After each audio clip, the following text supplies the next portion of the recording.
Good afternoon sir. Good afternoon. आगे सब लोग good afternoon sir. Good afternoon. अरे यार, तो नैना भी लग रही है आवाज। नैना, तुम्हारा मन नहीं लगता ना इधर उधर, तब सोचते चलो आज क्लास चलते हैं। नहीं, बाकी समय तो इधर किसान आंदोलन में तो नहीं हो तुम उधर कहीं? क्यों नैना, क्लास नहीं आ रही हो? नो सर, कुछ प्रॉब्लम है इसलिए। अरे प्रॉब्लम तो ठीक है, लेकिन क्लास मत छोड़ो, कंटिन्यू रखो, बहुत काम आती है पढ़ाई।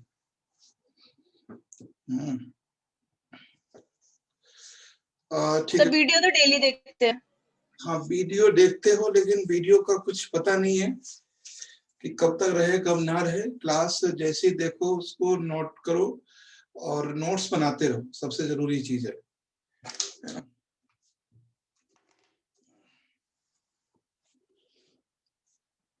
जो आप लोग सेव भी नहीं कर पाते हो, शायद वीडियो सेव हो जाता है मेरा आप लोगों के?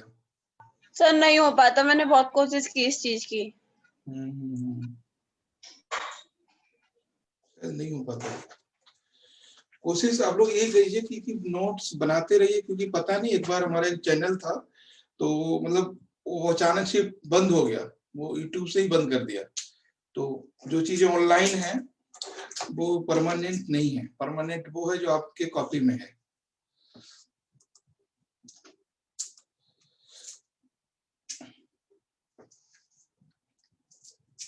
ठीक है, चलिए सब लोग। सैटरडे को मैंने आपको बोला था कि हम एक कंट्री को लेते हैं, कंट्री के इंडिया और उस रिलेशन। लास्ट सैटरडे को पाकिस्तान हुआ था, ठीक है। लास्ट सैटरडे को हम लोगों ने पाकिस्तान किया था, और जो मतलब सैटरडे का आधा पार्ट हुआ था, आधा हम लोग आज करेंगे। हमने क्या क्या टॉपिक उसमें लिखा है तो वो मैं आपको एक बार शेयर करता हूँ, है ना। ये टॉपिक थे लास्ट वाले, इंडिया और पाकिस्तान रिलेशनशिप में, ठीक है। तो ये टॉपिक हमने आपको लास्ट सैटरडे को दिए थे। तो इंडिया और पाकिस्तान, हाँ, तो इंडिया और पाकिस्तान में यहाँ से हम लोग ने जो टॉपिक थे, सर हमारे यहाँ पे नहीं है तो सर ये टॉपिक हमने व्हाइट बोर्ड पे लिखवाए थे, भेजे कहीं नहीं थे। लास्ट क्लास में हमने व्हाइट बोर्ड पे टॉपिक लिखवाए थे आप लोगों को। तो हम लोगों ने यहाँ से टॉपिक देखते हैं कौन कौन से हो गए थे। हमने इसमें इंडिया और पाकिस्तान के जो भी टॉपिक हो सकते थे वो सारे हमने इसमें कवर किए थे। हमने know about India and Pakistan, इसको भी हमने कवर किया था। जूनागढ़ इश्यू, इसको भी कवर किया था। कश्मीर इश्यू, ये भी कवर किया था। और भी बहुत सारी बातें हुई थी इंडिया और पाकिस्तान को लेके, है ना। तो कश्मीर को लेके सारी चीजें क्लियर हैं। इसमें भी अगर किसी को कोई डाउट हो तो भी बता दो, क्योंकि कम से कम एक बात आप जान लीजिए, जो हमारे सार्क कंट्री हैं, ठीक है, जो हमारे सार्क कंट्री हैं, उनके बारे में आपको पूरा इंफॉर्मेशन होना चाहिए। जितने भी सार्क मेंबर हैं उनके बारे में डिटेल होनी, भले आपको तीन क्लास हो जाए कोई प्रॉब्लम नहीं है। क्योंकि जब भी आपसे प्रीलिम्स में या फिर मेंस में, इंटरव्यू में जब भी आपसे क्वेश्चन बनेगा तो सार्क से बनेगा। सार्क का मतलब ये ग्रुप है जिसमें इंडिया मतलब लीडर है। तो उसके जितने भी मेंबर हैं उसके बारे में, या हम ये कह सकते हैं इंडिया की जो फ्रंटियर कंट्री है ना, जो इंडिया की जो बॉर्डर कंट्री है उनके बारे में सारे डिटेल। तो इसमें जो टॉपिक है हमारा वो है, नेक्स्ट टॉपिक हम इसमें देखेंगे कश्मीर कॉन्फ्लिक्ट था। नेक्स्ट है हम इसमें वार ऑफ 1965, ठीक है, वार ऑफ 1965। तो इसको डाल दीजिए, वार ऑफ 1965, ठीक है। इसको देखिए अब यहां से देखो क्वेश्चन क्या बन सकता है। एक तो सिंपल सा क्वेश्चन इसमें ये होगा कि वार ऑफ 1965 किस कहा मतलब किन लोगों के बीच में हुआ, किससे हुआ था। तो पहली बात है कि हाँ, ये जो वार है वो अप्रैल 1965 टू सितंबर 1965 तक हुआ है, ठीक है, यानी अप्रैल 1965 टू सितंबर 65। उसके बाद ये किस किस में हुआ है? ये हुआ है इंडिया और पाकिस्तान के बीच में, इंडिया और पाकिस्तान के बीच में हुआ है। और ये एक तरह से मिलिट्री अटैक था इंडिया पाकिस्तान की तरफ से, ठीक है, ये मिलिट्री अटैक था।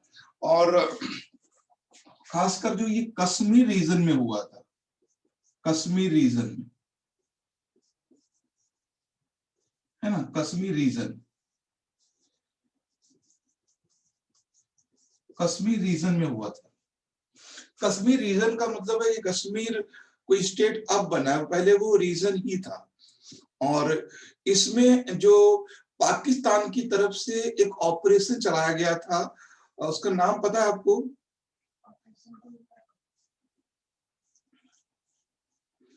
इसमें था ऑपरेशन जिब्राल्टर, ठीक है, और गुलमर्ग था वो पहले वाले में, जो ऑपरेशन जिब्राल्टर। तो ध्यान रखिएगा, ऑपरेशन जिब्राल्टर।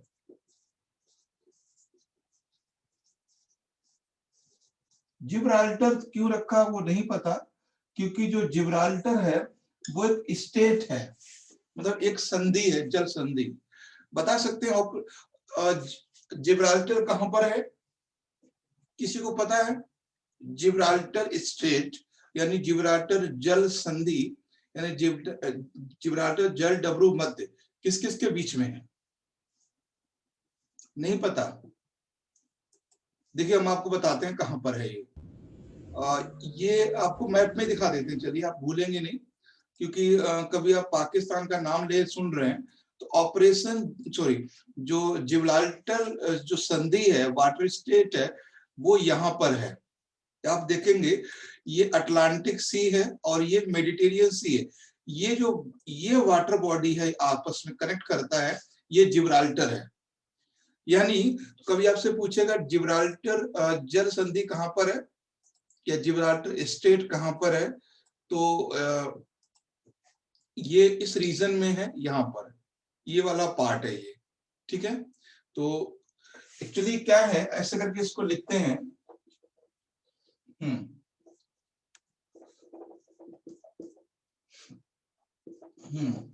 स्टेट,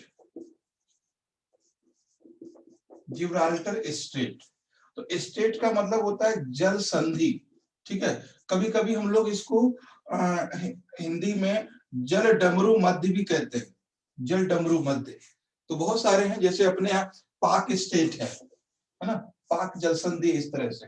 और बस इतना सा है। अब देखो रही बात कौन जीता कौन हारा, पाकिस्तान हमेशा बोलता है कि जितने भी अभी तक युद्ध हुए हमने सब जीते हैं। और पर्पस क्या है? उद्देश्य क्या था सर इंडिया पाकिस्तान का सर? हाँ, क्या कह रहे गुड्डू? बोल रहे हैं सर इंडिया पाकिस्तान की जो लड़ाई हुआ किस उद्देश्य के लिए हुआ सर? यानी कश्मीर के लिए? जम्मू कश्मीर को लेके, जब भी इंडिया पाकिस्तान में हुआ है जम्मू कश्मीर में को लेके हुआ है, ठीक है। और ये बात जान लीजिए, जितने भी हमारे युद्ध हुए हैं पाकिस्तान से, वो सभी युद्ध इंडिया ने जीते हैं, ऐसा इंडिया का कहना है और पाकिस्तान का कहना हमने जीते हैं। तो पहली बात तो है कि हमें ये बताना है कि जितने युद्ध हुए वो हमने जीते हैं, इंडिया ने जीते हैं। दूसरी बात है, जब भी क्वेश्चन पूछेगा आपसे ये पूछेगा कि क्या रीजन था, क्यों हुए थे। तो एक बात बस आपको समझना यही है कि जम्मू कश्मीर के कुछ लोग है ना, जो पाकिस्तान को सपोर्ट करते थे या पाकिस्तान से हेल्प लेते थे, उनको अगर कोई भी प्रॉब्लम होती थी तो उनका सपोर्ट करने के लिए पाकिस्तान की आर्मी जाती थी, और जो कश्मीरी लोग हैं उनके अगेंस्ट वो लोग लड़ते थे। ये चीज थी, ठीक है। ये चीज आप हमेशा याद रखना। जैसे मान लीजिए अगर 10,000 कश्मीर के लोग हैं, 10,000, ठीक है, तो 10,000 में 2000 ऐसे लोग हैं जो कश्मीर से खुश नहीं है, वो पाकिस्तान का सपोर्ट करते हैं, या फिर सॉवरेन रहना चाहते हैं, अकेले रहना चाहते हैं, तो वो पाकिस्तान से सपोर्ट लेते हैं। उनके सपोर्ट में वो लोग आते थे। ठीक है, तो ये था वार ऑफ 1965। और कभी भी एक चीज मैं आपको बता दूं कि कभी भी पाकिस्तान ये नहीं कहता है कि जम्मू कश्मीर हमारा है, कभी नहीं कहता। ठीक है, बस वो ये कहता है कि जम्मू कश्मीर को फ्री छोड़ दो, स्वतंत्र जम्मू कश्मीर को फ्री छोड़ दो, और कुछ नहीं। ठीक, ये चीज ध्यान रखना है। फ्री छोड़ने से क्या प्रॉफिट होगा सर पाकिस्तान को? देखो, कश्मीर पाकिस्तान नहीं चाहता है। ठीक है, कश्मीर पर पाकिस्तान का हक भी नहीं है। ये सिर्फ पाकिस्तान के 1% से कम लोगों को पता है। कश्मीर पाकिस्तान नहीं चाहता है, और कश्मीर पर पाकिस्तान का हक भी नहीं है, राइट भी नहीं है। ये पाकिस्तान के 1% लोग जानते हैं। ठीक, बाकी जो 99% लोग हैं, बाकी 99% लोग हैं, उनको ये पता है कि कोई ऐसा पीएम आएगा पाकिस्तान का जो कश्मीर में झंडा लहराएगा पाकिस्तान का। इसको हम बोलते हैं आर्टिफिशियल नेशनलिज्म, कृत्रिम राष्ट्रवाद, कृत्रिम राष्ट्रवाद। और सब लोग कहते हैं, सब लोग कहते हैं। तो 1% लोग हैं जो ऑफिशियली रियल में जानते हैं। ऐसा नहीं हो सकता, क्योंकि वो बात ही नहीं है। इंडिया पाकिस्तान को वो पार्ट सौंपा ही नहीं गया था, तो पाकिस्तान का हुआ कैसे? बट वहां के जो पॉलिटिक्स है, मतलब कश्मीर के नाम पर वहां पर सरकारें बनती हैं। जैसे हमारे यहाँ है ना, सरकारें बनती हैं पाकिस्तान के नाम पर। जब भी कुछ होता है तो डिबेट पाकिस्तान पे ज्यादा होती है, तो वैसे ही वहां पर ही है। और किसी ने अगर ये बोल दिया पाकिस्तान में, किसी लीडर ने अगर आज ही इमरान खान बोल दें कि ऐसा है, जम्मू कश्मीर उनका अपना आपसी मामला है, हम उसमें कोई दखल नहीं देंगे, कल ही सरकार गिर जाएगी इमरान खान की, कल ही गिर जाएगी सरकार। तो मजबूरी है वहां पे आर्टिफिशियल नेशनलिज्म को लाना। ठीक है, कुछ चीजें हैं जो हमें एक्टिव रखनी पड़ती हैं। तो ये था आपका पाकिस्तान और इंडो पाकिस्तान वार। नेक्स्ट हम है इसमें इंडो पाकिस्तान वार ऑफ 1971। ठीक है, वार ऑफ 1971, वार 1971 है ना। एक बात मैं आपको बता दूं कि 1971 war was not started by the government of started by the government of India या इंडियन आर्मी। इंडियन आर्मी द्वारा शुरू नहीं किया गया था। पहली बार पता है ना कि ये जो लिबरेशन, और इसको एक चीज याद रखना है कि इस जो वार हुआ था, इसमें जो पाकिस्तान था, पाकिस्तान दो पार्ट में बटा हुआ था, ईस्टर्न पाकिस्तान और वेस्टर्न पाकिस्तान। तो मैं आपको इसका एक मैप दिखाता हूं, अगर आप समझ पाए। अभी चलिए स्क्रीन पे दिखा देता हूं कि कैसे वो दिखता है, कैसा है ये वाला। ये जो मैप आप देख रहे हो, ये चीज है ना, तो ये वेस्टर्न पाकिस्तान था, और ये आज भी है, ये ईस्टर्न पाकिस्तान था। अब मेरी बात समझिए, ठीक है। वेस्टर्न पाकिस्तान और ईस्टर्न पाकिस्तान, जो ईस्टर्न पाकिस्तान के कुछ मुस्लिम लोग, यानी ईस्टर्न पाकिस्तान की कुछ पॉपुलेशन ये चाहती थी कि हम पाकिस्तान का पार्ट नहीं बनेंगे, हम या तो भारत के साथ जाएंगे, स्वतंत्र रहेंगे। मेरी बात समझिएगा, 1947 में ईस्टर्न पाकिस्तान मतलब बांग्लादेश और वेस्टर्न पाकिस्तान जो आज है वो डिवाइड हो गया। तो पाकिस्तान जब अंग्रेज छोड़ के गए थे तो दो पार्ट में थे, ईस्टर्न और वेस्टर्न। ईस्टर्न पाकिस्तान के कुछ लोगों ने सोचा, कुछ लोगों ने प्लान किया कि हमें पाकिस्तान के साथ नहीं रहना। अब उनमें दो तरह के लोग थे, उन लोगों में भी। उन लोगों में एक लोग वो थे जो सोचते थे कि हमें फ्री रहना है, अपना अपना सॉवरेन स्टेटस रखना है, और कुछ लोग ऐसे थे हम पाकिस्तान के साथ जाना चाहते हैं। ठीक, तो भारत के साथ जाना चाहते थे। तो तीनों तरह के लोग थे। मतलब जब जब ये ईस्ट पाकिस्तान था, जो ईस्ट पाकिस्तान था, इसमें भी तीन तरह के लोग थे, है ना। एक वो लोग थे जो पाकिस्तान के साथ जाना चाहते थे, एक वो लोग थे जो इंडिया के साथ आना चाहते थे, और एक वो लोग थे जो अपना सेपरेट कंट्री बनाना चाहते थे। सेपरेट कंट्री बनाना, तीन टाइप के लोग थे। ठीक, अब जो सेपरेट कंट्री बनाना चाहते थे, उन लोगों ने एक मूवमेंट शुरू किया था, और वो जो मूवमेंट था वो था लिबरेशन वार। उसको उन्होंने बोला कि लिबरेशन वार, इसको लिबरेशन वार इन ईस्ट पाकिस्तान। तो जो पहली बार जो युद्ध हुआ है वो हुआ है लिबरेशन वार, ठीक है, लिबरेशन वार इन 1971।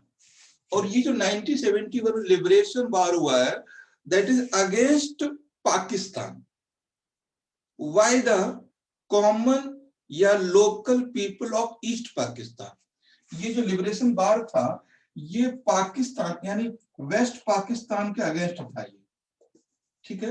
ये लिबरेशन वार किसके हम था, ठीक है, East Pakistan people and West Pakistan, ठीक है, ये बात ध्यान, वेस्ट पाकिस्तान।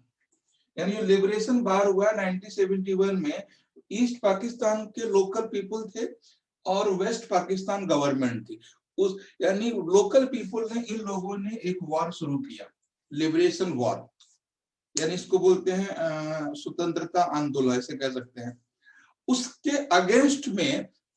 और फिर पाकिस्तान एक मूवमेंट शुरू किया था, उसका नाम था operation Changezi Khan, to control liberation war. तो लिख लीजिए यहाँ पे, तो पाकिस्तान ने एक ऑपरेशन शुरू किया, इस पाकिस्तान ने ऑपरेशन चंगेजी खान। तो चंगेजी खान आप जानती हो क्या, कौन था, क्या था, तो चंगेजी खान।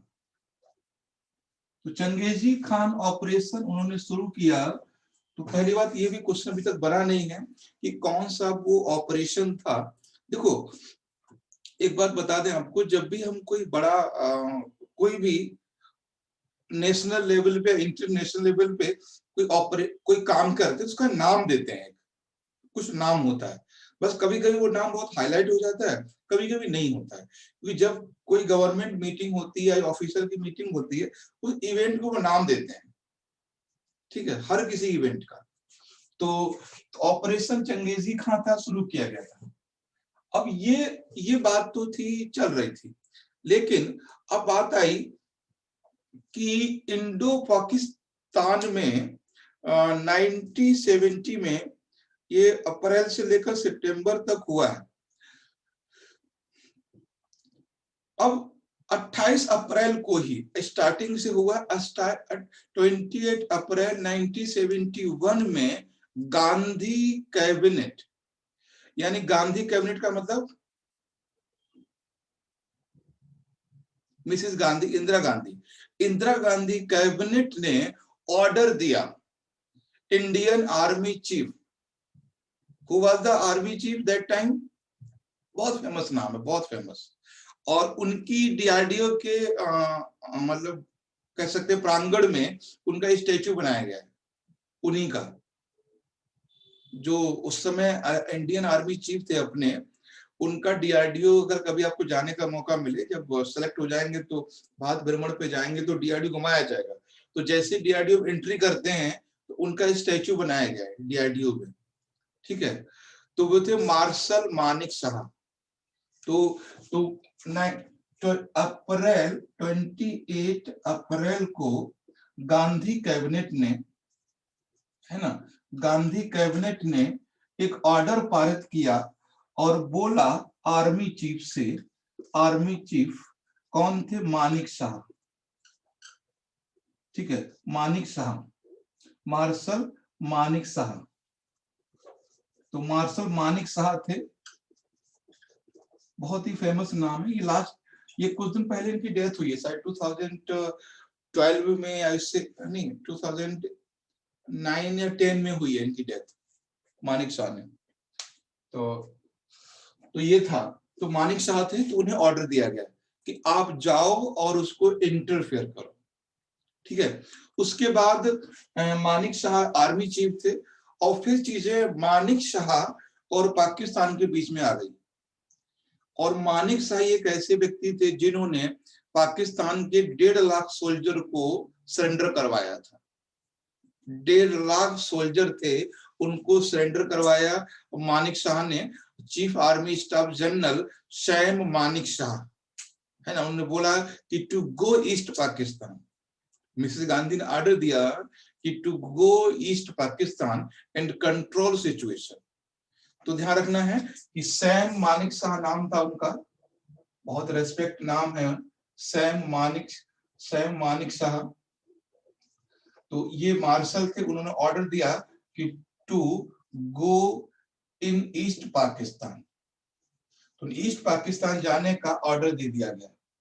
जब वो वहां गए, फिर सारी चीज आपको पता है, उन्होंने पाकिस्तान आर्मी को सरेंडर करवाया, और उस समय फिर ईस्टर्न पाकिस्तान सा उसको अलग करवाया, और मतलब स्वतंत्र करवाया। उस समय मिसेस गांधी अगर चाहती तो बांग्लादेश जो है वो इंडिया में शामिल हो सकता था, उस समय चाहते तो, है ना। तो हम लोगों ने ऐसा नहीं किया। और एक बार इंटरव्यू में क्वेश्चन पूछा गया था कि ऐसा क्या रीजन था कि मिसेस गांधी ने ऐसा नहीं किया, क्या रीजन था कि आज तो हम लोग ऐसा नहीं करते, आज तो होते तो लपक लेते यार, क्यों छोड़े, पूरा देश मिल रहा हमें। मिसेस गांधी को ये पता था कि जो वहां पर कम्युनिटी है ना, उसमें सारे लोग अपने नहीं थे, मतलब भारत को सपोर्ट नहीं करे, पहली बात। और दूसरा सबसे बड़ा रीजन था कि इंडिया के पास खुद में इतनी सारी प्रॉब्लम थी कि वो इसके लिए रेडी नहीं था कि और पॉपुलेशन का वो, है ना, और पॉपुलेशन एडजस्ट कर पाए। क्योंकि 61 में 68 में और 68 में हम लोगों ने ग्रीन रेवोल्यूशन शुरू किया है, तो हमारे पास ग्रीन रेवोल्यूशन आया ही था, तो हमें नहीं पता था आगे इसका इतना फायदा होगा कि हमें सरप्लस में आ जाएंगे। तो 71 में इतना ज्यादा हम लोग प्रॉस्पर नहीं थे, तो मिसेस गांधी इतना सोच पाती कि नहीं कोई दिक्कत नहीं है, हम लोग कर लेंगे एडजस्ट। तो हमारे पास खुद में ही घर में जगह नहीं थी, हम दूसरों को कैसे बुलाते। तो ये रीजन है। और तीसरा रीजन और भी है जो आप बोलोगे, जो सब बोलते हैं, अच्छा भी लगता है, वो था our international policy theme, Panchsheel principle. तो पंचशील प्रिंसिपल थे हमारे, जो हम लोगों ने 50 में ही अडॉप्ट कर लिए थे अंतरराष्ट्रीय रिलेशनशिप में, इंटरनेशनल में, कि पंचशील में हमें किसी देश की जमीन को हड़पना नहीं है, अपने में एक्सेप्ट नहीं करना। तो बहुत सारे रीजन थे कि पहली बात 3 रीजन मेन थे कि मिसेस गांधी ने ईस्ट पाकिस्तान को एक्सेप्ट नहीं किया। पहला रीजन था कि जो लोग थे वो 100% हमारे सपोर्ट में नहीं थे, कुछ पाकिस्तान के सपोर्ट में भी थे, तो प्रॉब्लम होती। दूसरी चीज थी, हम अभी इतना प्रॉस्पर नहीं थे कि हम उनको एडजस्ट कर पाते, हमारे पास अपनी खुद की प्रॉब्लम थी, भुखमरी थी, पॉपुलेशन ब्लास्ट चल रहा था इंडिया में। और तीसरी चीज थी, हम लोग इंटरनेशनल पॉलिसी से बंधे हुए थे। तो ये सारी चीजें थी, तो हमने उसको एक्सेप्ट नहीं किया। ठीक है, तो ये था आपका लिबरेशन ऑफ बांग्लादेश को ना, क्या बांग्लादेश को ना सर, हम लोग पॉपुलेशन के कारण नहीं सर अपना बढ़ाया सर। हाँ हाँ, परिवार नियोजन गांधी जी ने चलाया था, मिसेस गांधी ने, पता है ना, रेडियो जी एक मिलता था ऑपरेशन करवाने पर। खैर तुम तो उस समय हो गए, कोई नहीं। हाँ, जो फैमिली प्लानिंग चलाई थी सरकार, चली गई उनकी। तो उस समय हमारे पास 1971 में वही दशक है जो पॉपुलेशन ब्लास्ट होता है। तो हमें इतनी चाहत नहीं थी किसी की भी कि हम ही इतने बहुत ज्यादा थे, और उनके लिए भी रोटी नहीं थी हमारे पास, उन्हीं के लिए हमारे पास खाना नहीं था। तो पता नहीं था कि स्वामीनाथन जी कुछ कर पाएंगे कि नहीं, हालांकि कर गए, वो बात ठीक थी। और ये सारे ऐसे कॉन्सेप्ट होते हैं जो आपको बहुत ज्यादा पढ़ते हो तब आपको समझ में आते, सारी चीजें कनेक्ट करते हो, एक साथ आपको नहीं मिलेगा, है ना। और ये तभी आपसे इंटरव्यू में पूछा जाता है क्योंकि आप सारा कुछ पढ़ के जाते हो मेंस में, तब जाके मैच्योरिटी लेवल पे जाके बातें होती हैं। और इसका आंसर कोई 21 ईयर नहीं दे सकता, है ना। अगर 21 जैसे मतलब टीना डावी से पूछ लिया जाता तो उसको नहीं पता होता, क्योंकि वो चीजें सारी कंबाइन कलेक्ट नहीं की थी उसने। तो ये भी चीजें हैं। तो ये था वार ऑफ 71। इसमें कोई डाउट है किसी को? तो इसको लिखना कैसे मैं समझाता हूँ आपको। सबसे पहले वार ऑफ 71 क्या है वो लिखना है, ठीक है। मतलब ये किस किस के बीच में हुआ है, कौन लोग थे, और इंडिया इसमें कब एंट्री किया है, ठीक है। तो इंडिया का इसमें रोल क्या था वो आपको लिखना है। भारत का रोल क्या था वो लिखना है कि व्हाई इंडिया हेल्प, है ना, इंडिया ने क्यों हेल्प की, है ना। व्हाई इंडिया हेल्प, इंडिया ने हेल्प क्यों की। और जो हिडन क्वेश्चन है वो आपसे इंटरव्यू पूछेगा कि इंडिया ने क्यों अपने में नहीं मिलाया, why not India merge east Pakistan in India. तो क्यों नहीं, व्हाई नॉट मर्ज, है ना, क्यों उसको मर्ज नहीं किया, मर्ज इन इंडिया पाकिस्तान। तो इस पे आप लिख सकते हो क्यों उन्होंने मर्ज नहीं किया, ठीक है। तो ये सारा एक चार्ट है जी। सचिन ऑलरेडी हम लोग की भी उस टाइम पे प्रॉब्लम चल रही थी, फिर इंदिरा गांधी जी ने ऐसा क्यों करवाया कि मतलब कि बांग्लादेश को वहां से आजाद कराया पाकिस्तान से एक तरीके से, देखो अदर लोगों से। दो चीजें थी। एक तो हम लोग यूएन के मेंबर भी थे, और हम लोग इंडिया जो है एज ए साउथ एशिया में बिग ब्रदर है। बिग ब्रदर का मतलब है थोड़ा बड़ा है औरों से, तो इसकी एक रिस्पॉन्सिबिलिटी है, कहीं प्रॉब्लम होती है तो ये सपोर्ट करे, पहली बात। दूसरा सबसे बड़ी मजबूरी हमारी क्या थी, आपको समझ सकते हो। यहाँ पर पाकिस्तान है, यहाँ पर भी पाकिस्तान है ना, ये आराम से, सर अच्छा पड़ोसी, है ना, मूंगफली खाते हुए जाते हैं यहाँ से यहाँ तक, और पता नहीं कहाँ मूंगफली में बम छोड़ देते हैं। तो यहाँ से यहाँ जाना बर्दाश्त था हम लोगों को, कहाँ का रोकते हैं। बस यही सोच रहा था सर मैं थोड़ा। अमृतसर रोकते उनको, कि लुधियाना में रोकते, कि दिल्ली में रोकते, कि पटना में रोकते, कोई ना कोई भैया जी कब्जा में आ ही जाता उनके। तो हम लोगों का इंटरफेयर बहुत था उनका, तो इतनी चीजें नहीं हो पाती। और दूसरी चीज थी, बहुत हुआ क्योंकि यहाँ भी मुस्लिम कम्युनिटी थी, बिहार में मुस्लिम कम्युनिटी थी, ईस्टर्न पाकिस्तान, मतलब बात सिर्फ मुस्लिम कम्युनिटी से नहीं है। बात यह है कि वो कहीं ना कहीं हो सकता है कुछ उनके लोग बहकावे में आ जाते, जैसे आज भी आ रहे हैं। तो प्रॉब्लम थी, हमारी मजबूरी भी थी कि यार इसको हटाओ, पहले ये रास्ता बंद करो, ऐसा नहीं होगा, है ना। तो मजबूरी हो जाती है। रास्ता रहता तो दिने दोपहर में सर लूट लेता सर भारत को।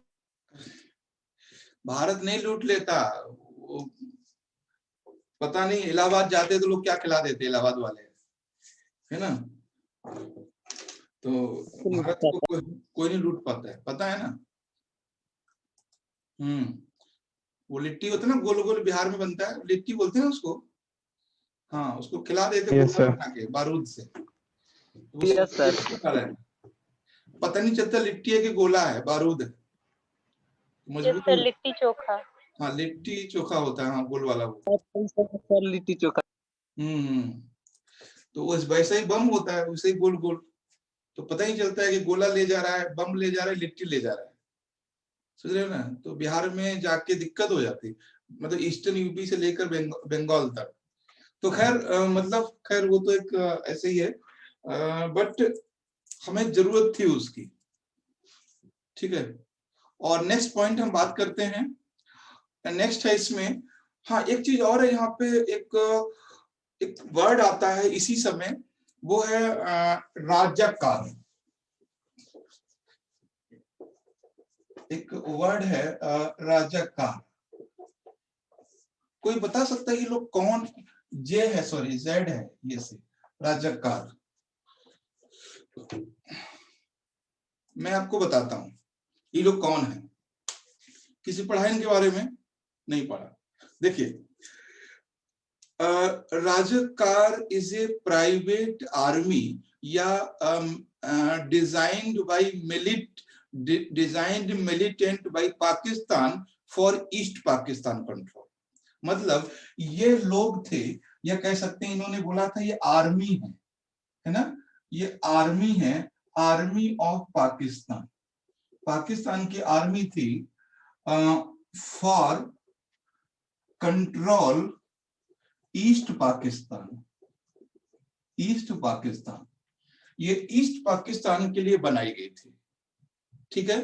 और भी कई जगह इनका नाम आता है। तो ये उसी के लिए रेडी किए गए थे 1971 में। 1971 में ये ग्रुप बनाया गया था, तो स्पेशली इनको ट्रेनिंग दी गई थी और इन्होंने वहां पर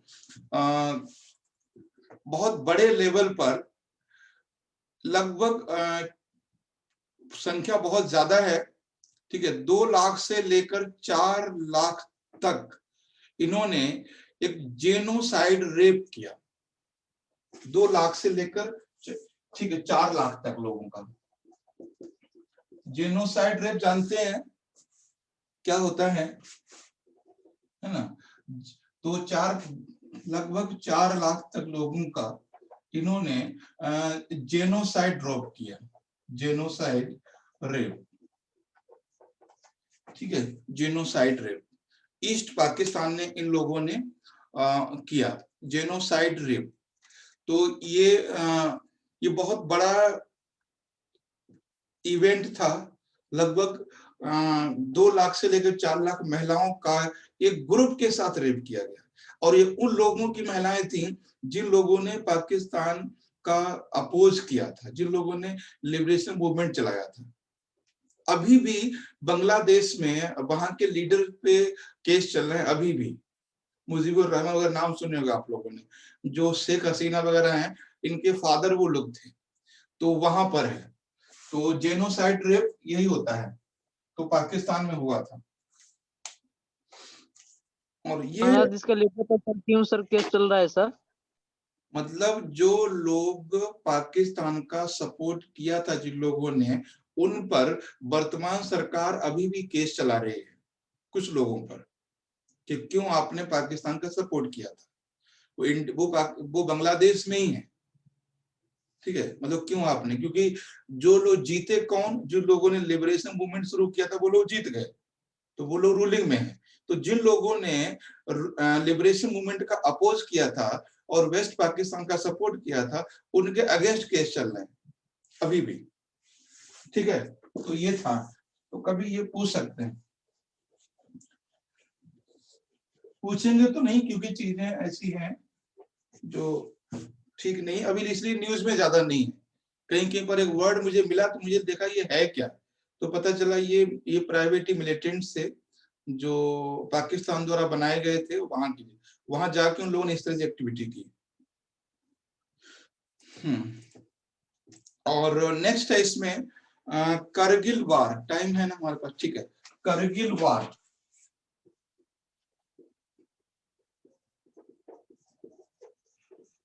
करगिल वार का डेट बता दीजिए बस जल्दी से, फटाफट, बहुत जल्दी से। क्या है? कारगिल क्या लिखे हैं सर? घर? घर नहीं है, बार। कारगिल युद्ध, कारगिल युद्ध, ठीक है। तो कब हुआ था ये, बस डेट थोड़ा जानना है और कुछ भी नहीं है। और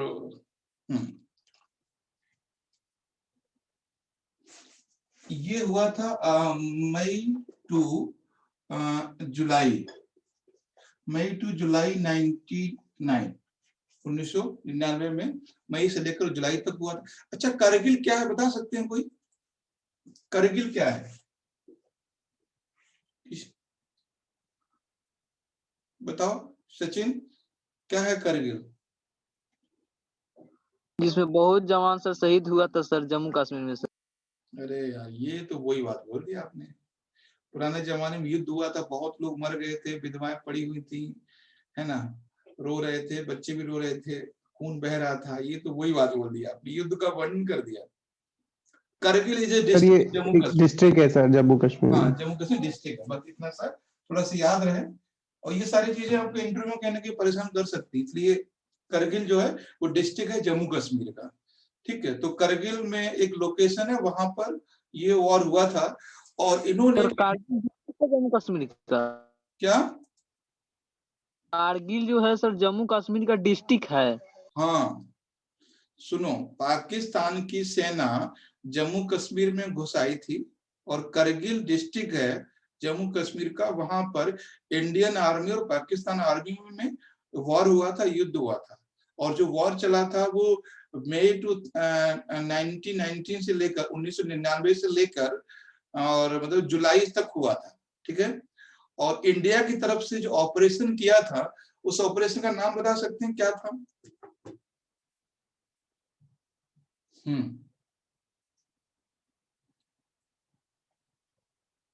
इंडिया की तरफ से एक ऑपरेशन किया गया था, और पाकिस्तान की तरफ से भी एक ऑपरेशन किया गया था। ठीक है, इंडिया की तरफ से ऑपरेशन था, वो था ऑपरेशन विजय, ऑपरेशन विजय। और जो पाकिस्तान की तरफ से किया गया था, वो था, पाकिस्तान का जो कोड नेम था वो था ऑपरेशन सफेद, SAFED। ठीक है, या ऑपरेशन सागर, व्हाइट सी, इस तरह से था। तो ऑपरेशन विजय था इंडिया का कोड वर्ड। ठीक है, और ऑपरेशन सफेद, ऑपरेशन सफेद ये था पाकिस्तान का कोड वर्ड। तो ये था, बस फिर बस इतना ही समझना है कि युद्ध हम लोगों ने जीता या हारा वो अलग बात है। ठीक है, और जो इंटरनेशनल पे इसका जो न्यूज लिया जाता है, या हम लोग अगर हम बिल्कुल लिबरल होके या सेकुलर होके या एज ए कैंडिडेट होके बात करेंगे, तो इसमें कोई भारत की जीत नहीं थी, क्योंकि उनकी आर्मी करगिल तक आ गई थी। तो करगिल तक आना और हमने उनको अपने यहाँ से उठा के हटा देना या फेंक देना, तो हमारी कोई जीत नहीं है। तो उनका आ जाना बहुत बड़ी जीत थी।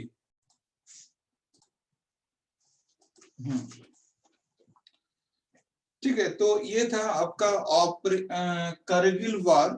तो इतना समझना है कि 99 में हुआ था, 1999 में हुआ, और इंडिया आर्मी और पाकिस्तान आर्मी के बीच में हुआ। बस इतना, इसमें हम आप अपनी विक्ट्री कह लें या अपना वर्क कह लें कि हमने उन लोगों को वहां से क्लियर किया, यानी उनको डिस्प्लेस किया वहां से, बस उनको वापस कर दिया उनके यहाँ, और कुछ नहीं। बस जब भी हम ये चीजें क्यों जानना जरूरी है, क्योंकि जो हम इंडिया और पाकिस्तान के रिलेशनशिप की बात करेंगे तो जानना बहुत जरूरी है कहाँ कहाँ पर हम लोगों ने किया है, क्या क्या किया है। ठीक है, नेक्स्ट हम बात करते हैं India Pakistan water dispute.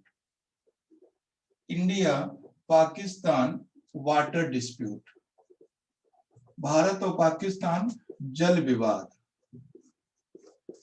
Bharat और पाकिस्तान का जल विवाद, इसकी हम बात करेंगे थोड़ी सी।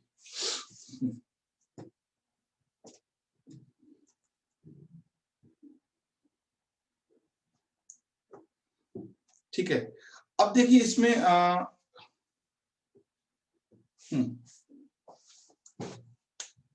जो गलतियां कहाँ होती मैं आपको बता देता हूं। हम लोगों से खासकर मटेरियल में क्या है कि जब स्टडी मतलब देखोगे ना, तो वाटर डिस्प्यूट जब भी हम देखें इंडिया पाकिस्तान का, तो ये लोग सर क्रीक को ले लेते हैं, sir creek.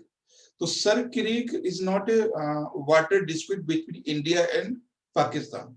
Sir creek water dispute नहीं है, मेरी बात समझ रहे हैं ना?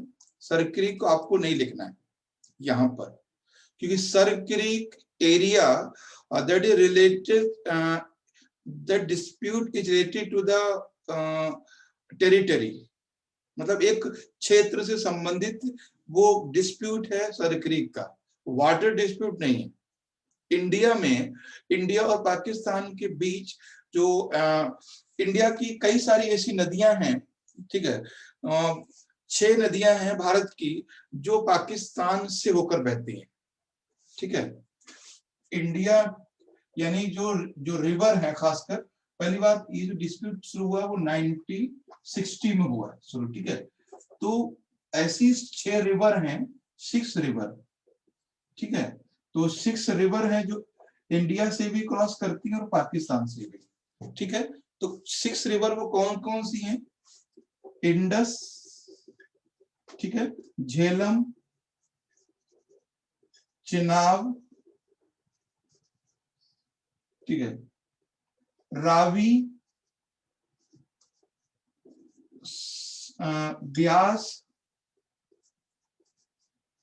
ब्यास और सतलुज।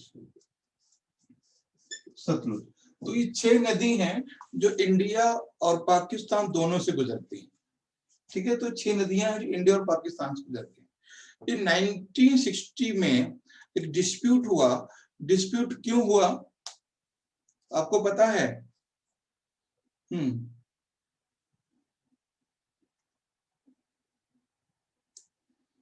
सर इंडस के बाद क्या लिखे हैं सर, कौन सी नदी है सर? झेलम, जनाब। हाँ, झेलम, चेनाब, झेलम, इंडस, झेलम, चिनाब, रावी, ब्यास और सतलुज। देखिए याद ये रखना है कि ये क्यों हुआ, डिस्प्यूट का रीजन क्या था, कि डिस्प्यूट क्यों हुआ, है ना। डिस्प्यूट का रीजन क्या था? तो डिस्प्यूट का रीजन था use of river water by India. जब जो नदियां भारत से क्रॉस कर रही थी, उनका रिवर को, उनका जो फ्लो है वो यूज किया इंडिया ने, या उनका फ्लो को चेंज किया, तब पाकिस्तान को प्रॉब्लम हुई। तो लिख लीजिए क्या है इसमें, डिस्टरबेंस ऑफ रिवर फ्लो, या in disturbance in river flow. River के जो फ्लो होता था उसमें डिस्टर्ब किया या चेंज किया। चेंज हुआ इंडिया के द्वारा चेंज किया गया, या इंडिया के द्वारा ज्यादा पानी यूज किया गया, एक ही बात है, ठीक है। भारत और पाकिस्तान में जो नदियां भारत से होकर जा रही थी पाकिस्तान की ओर, और जो पाकिस्तान के लिए वाटर का एक सोर्स थी, उन रिवर का पानी या तो भारत ने जो नेचुरल फ्लो था उसको डिस्टर्ब किया, या फिर उनका जो है रूट चेंज किया, कैनाल निकाला, या फिर उसमें हाइड्रो पावर प्रोजेक्ट निकाले, यानी किसी भी तरह से फ्लो को डिस्टर्ब किया, यानी कम कर दिया, या फिर उनका पानी का यूज किया फॉर इरिगेशन, सिंचाई के लिए, यानी जितना वाटर जा रहा था उससे कम हो गया। इससे प्रॉब्लम क्या हुई कि इंडिया में, सॉरी पाकिस्तान में lake of surface water and ground water. तो इस तरह से क्या हुआ कि पाकिस्तान में शॉर्टेज होना शुरू हो गई, है ना। शॉर्टेज होना शुरू होगी किस तरह से कि surface water and ground water, ठीक है। ग्राउंड वाटर की प्रॉब्लम शुरू हो गई, शॉर्टेज हो गई या लैकिंग शुरू हो गई, जिस वजह से पाकिस्तान ने अपोज किया इंडिया का और डिस्प्यूट शुरू हो गया। तो इंडिया और पाकिस्तान के बीच में ट्रीटी की गई, इंडस ट्रीटी। कब हुई थी, कुछ याद है? 1963 में इंडस ट्रीटी हुई, इंडस ट्रीटी 1963। तो कभी आपसे पूछेगा कि भारत और पाकिस्तान में जो वाटर डिस्प्यूट है वो कब शुरू हुआ, तो उसकी वजह क्या थी, रीजन क्या है? तो रीजन आपको बताना है कि देयर आर 6 रिवर, है ना, 6 नदियां हैं जो भारत से होकर पाकिस्तान जाती है। पाकिस्तान के लिए जो वाटर का सोर्स वो रिवर है, तो इंडिया से क्रॉस करती हैं, और इंडिया के पानी का डिस्टर्ब किया इंडिया ने, या उनको रोका या यूज किया, तो उनको कमी हुई, तब प्रॉब्लम शुरू हुई। तो इस इंडस ट्रीटी में उन्होंने बोला गया कि इंडिया जो है 3 रिवर का पानी यूज करेगा और पाकिस्तान 3 रिवर का यूज करेगा। तो लिख लीजिए इंडस ट्रीटी में क्या क्या हुआ। इंडस ट्रीटी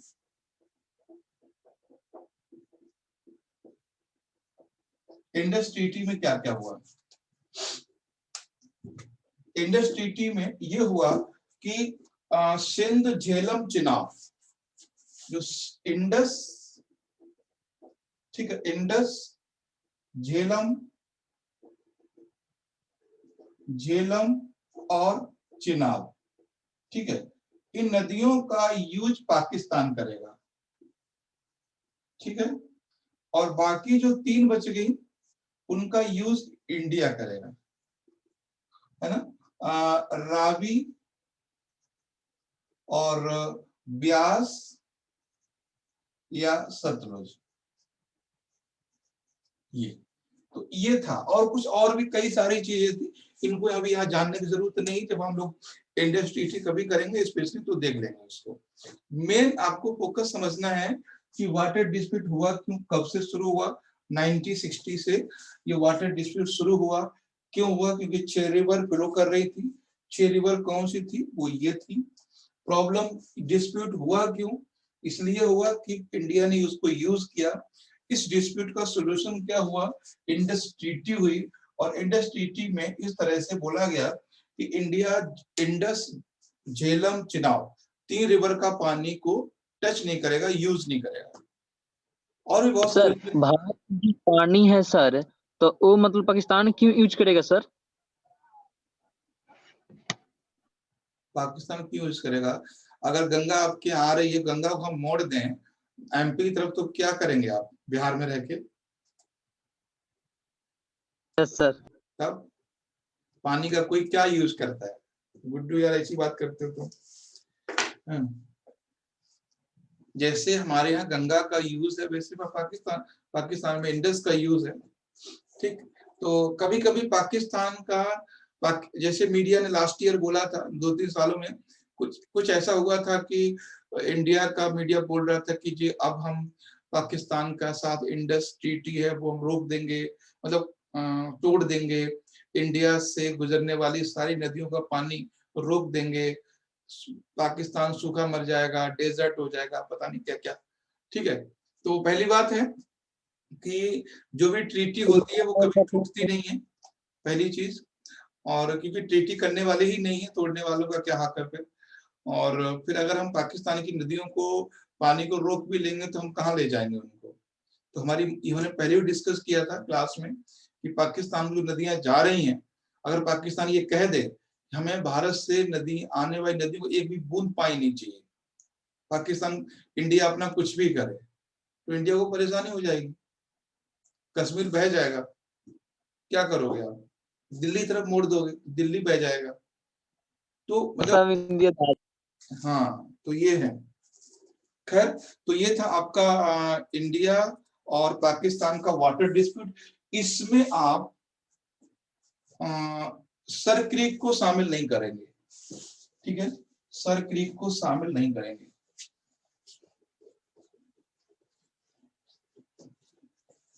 नेक्स्ट टॉपिक है इसमें east Bengal refugees. East Bengal refugees in 1949, ठीक है। ईस्ट बंगाल और रिफ्यूजीज, देखो ईस्ट बंगाल के जो रिफ्यूजीज हैं, है ना, या कह सकते हैं रिफ्यूजीज हैं, उनका आपको एक चीज समझना पड़ेगा कि जितने भी हैं, जितने भी रिफ्यूजीज हैं, तो पहली बात है ये दो बार आए थे, एक तो 1947 में और दूसरा है 1949 में। ईस्ट बंगाल का मतलब है कि जो आज का बांग्लादेश है उसके कुछ रिफ्यूजीज थे जो इंडिया की तरफ आ गए थे, है ना। इंडिया के किस एरिया में गए थे ये? त्रिपुरा एंड मिजोरम, ठीक है, त्रिपुरा में गए थे और कुछ मिजोरम में गए थे। त्रिपुरा और मिजोरम और वेस्ट बंगाल, कुछ लोग यहाँ आए थे। ठीक है, तो ये लोग कौन थे? ये लोग हिंदू पीपल थे। कौन? हिंदू पीपल, हिंदू पीपल थे। तो उसमें से क्योंकि ये 1949 की बात है, तो उस समय पाकिस्तान की बात थी। तो पाकिस्तान ने बोला था कि ये बहुत गलत है कि जो लोग 1947 को उन्होंने सेलेक्ट कर लिया कि that will be part of Pakistan and that will be part of India, है ना। तो जो लोग इंडिया के थे इंडिया में चले गए, पाकिस्तान थे पाकिस्तान में चले गए। तो अब ये 1949 में फिर से इंडिया जाने का क्या रीजन है? तो ये भी एक डिस्प्यूट आया था और इसमें जो लोग वापस आए थे उनको सिटीजनशिप दे दी गई है। तो बहुत सारे ऐसे लोग हैं त्रिपुरा में और त्रिपुरा, मिजोरम और वेस्ट बंगाल में, जो लोग वहां से आए हैं, और जो लोग आए हैं वो मोस्टली हिंदू है, हिंदू है। यस, ठीक है। तो ये था। अब इसी को लेके उन लोगों ने आज भी जो एक्ट आया है ना, CAA, वो भी यही है। तो सिर्फ इतना समझ लेना है कि ये कहाँ गए, जो लोग आए थे तो वो पाकिस्तान से, ईस्ट पाकिस्तान से आए और वेस्ट बंगाल में या त्रिपुरा मिजोरम में चले गए, और जिससे पाकिस्तान ने इसका अपोज किया था कि ये गलत है, ये तो आप गलत कर रहे हो, ऐसा नहीं होना चाहिए। ठीक है, तो था ये रिफ्यूजीज इश्यू। और नेक्स्ट, अभी टाइम तो शायद है, नेक्स्ट हम बात करते हैं इसमें sir creek. Sir creek issue क्या है?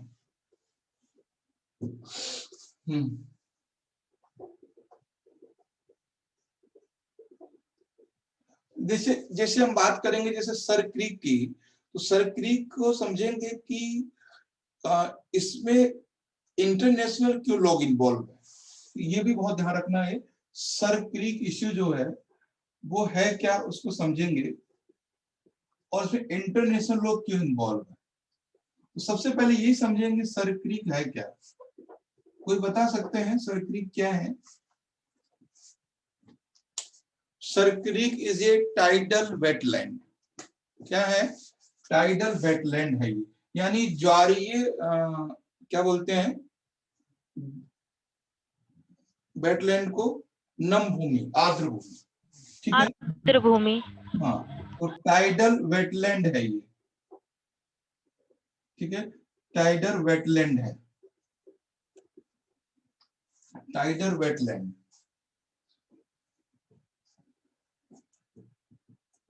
अब हम कहते हैं कि टाइडल वेटलैंड है, मगर पाकिस्तान कहता है ये ओशनिक रीजन है, ओशनिक रीजन है। तो एक बार मैं आपको दिखा देता हूँ ये कहां पर एरिया है, फिर मैं आपको, एक मिनट, हाँ, बहुत बड़ी चीज नहीं, समझ जाओगे, 2 मिनट का काम है ये। एक बार मैं दिखा देता हूँ आपको, स्क्रीन पे ले चलता हूँ। देखो क्या हुआ ना, जब भारत और इंडिया और पाकिस्तान अलग हुए थे, तो उसमें एक ऐसा समझौता हुआ था, ट्रीटी। ये देखिए, ये है, अगर हम इसको देखेंगे सैटेलाइट में, देखते हैं मैप पे, हाँ, तो ये एक रीजन है, मतलब आप समझेंगे, ये जो एरिया है आप देख पा रहे होगे,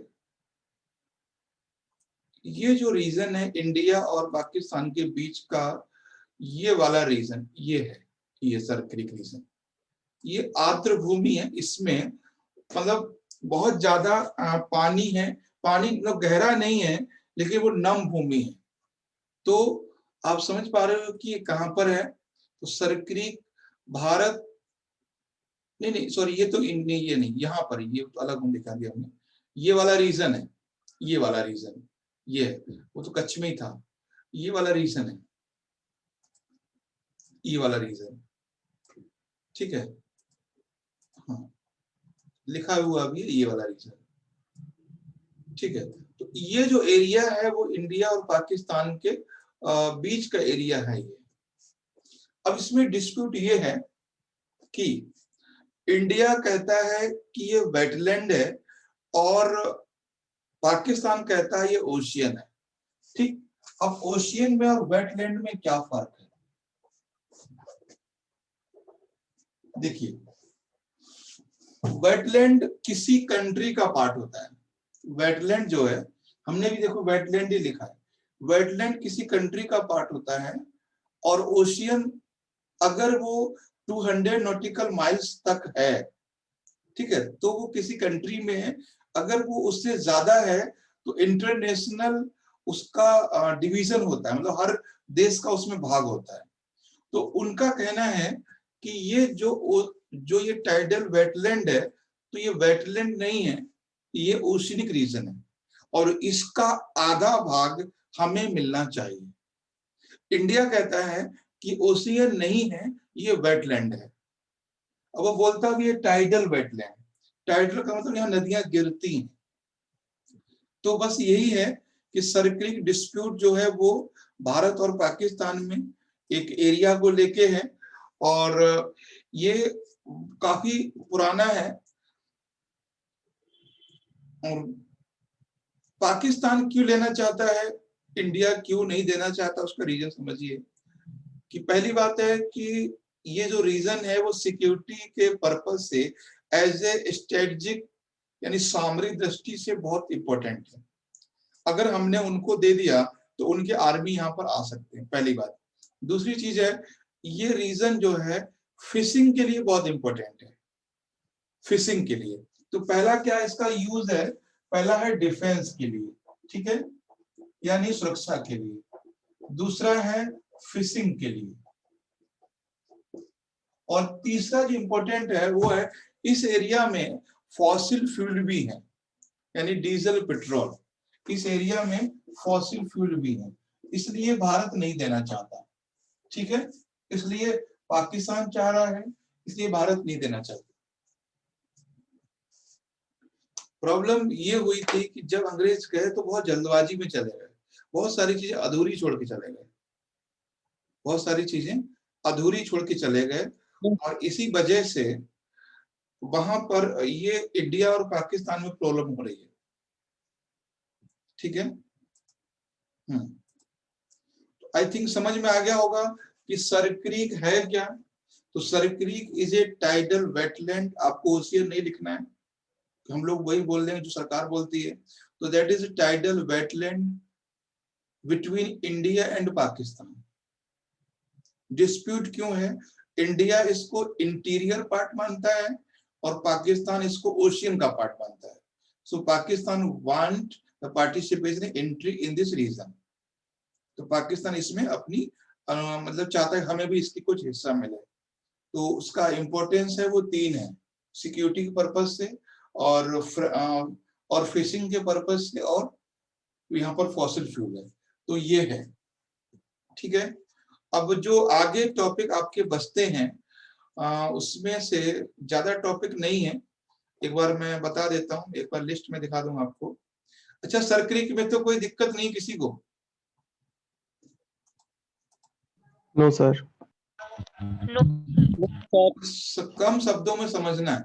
अब देखो हम लोग यहाँ तक आगे, और मुझे लगता नहीं ज्यादा टॉपिक बचे हैं। वाटर डिस्प्यूट भी हो गया, बंगाल रिफ्यूजी, सरक्रीक, और ये टॉपिक है जो आप जानते हैं, नहीं तो हम उसको अगले क्लास में कर लेंगे। एक क्लास और लगेगा तो हो जाएगा। अभी इसमें से कोई ऐसा टॉपिक हो जिसमें आपको दिक्कत? 18 टॉपिक हैं उसमें।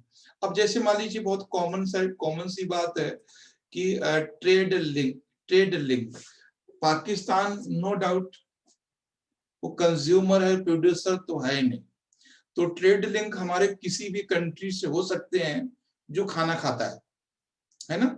व्यापार संबंध हमारे किसी भी देश से हो सकते हैं जहां पर जनसंख्या है।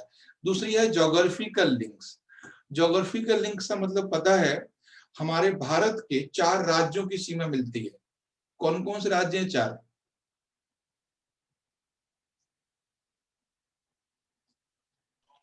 है ना? सर राजस्थान, और गुजरात, ठीक है, महाराष्ट्र महाराष्ट्र और देख लो। पंजाब। नहीं सर, महाराष्ट्र नहीं है, पंजाब। ठीक है, तो सीधे सीधे 4 स्टेट हैं, और 4 स्टेट हैं, और 4 स्टेट में जो आपको एक बार मैं दिखा देता हूं, क्योंकि ये सब ज्योग्राफिकल लिंक की जब भी बात आती है तो ये बहुत, और जैसे अभी आप कंफ्यूज हुए एग्जाम में भी, कंफ्यूज कर इतना तो नहीं हो गया, ये तो गलती से हुआ है, लेकिन हाँ पंजाब में हो सकते हो। जैसे आप देखो कि जम्मू कश्मीर ज्योग्राफिकल लिंक है, पंजाब से लिंक है, राजस्थान से लिंक है, और गुजरात से है। तो 4 राज्यों की हमारी सीमा लगती है, सबसे ज्यादा राजस्थान से लगती है। ठीक है, तो इस तरह से है, तो ये चीजें हैं। और बाकी मुझे लगता नहीं कि कोई ऐसा पॉइंट है जो आपको परेशान करेगा इसमें। कोई ऐसा है पॉइंट? कोई दिक्कत नहीं है। एक क्लास हम और अगले सैटरडे इस पे बात कर लेंगे, और इन पे भी हम बात कर लेंगे कि पार्लियामेंट अटैक क्या है। और जैसे दूसरा था इसमें कल्चरल लिंक, कल्चरल लिंक आप जानते ही हैं, ठीक है? Mumbai attack sir. हाँ, कल्चरल लिंक हम जानते हैं, ईद वो भी मनाते हैं, ईद हम भी मनाते हैं, लोहरी वो भी मनाते हैं, लोहरी हम भी मनाते हैं। और सोशल रिलेशनशिप, ये तीनों पॉइंट तो आप आराम से लिख सकते हो, है ना, चारों पॉइंट।